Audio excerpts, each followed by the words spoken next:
Hello everyone, welcome back to our channel.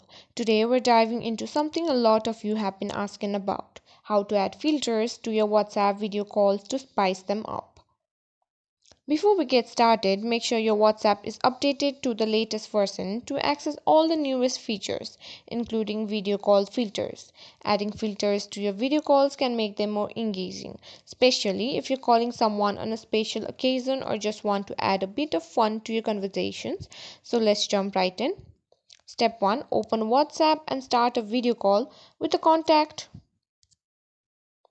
You can do this by tapping on the contact's name, then tapping the video call icon. Once the call has started and your contact has answered, look for the effects icon on the screen. It might look like a magic wand or a star depending on your device and the version of WhatsApp you're using.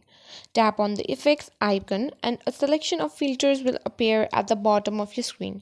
Scroll through the features and select the one you want to use by simply tapping on it. And voila! You've successfully added a filter to your WhatsApp video call. You can change the filter at any time during the call by repeating same 3 steps.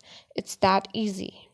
And there you have it folks. You're now ready to make your WhatsApp video calls more fun and personalized with features, stickers and text.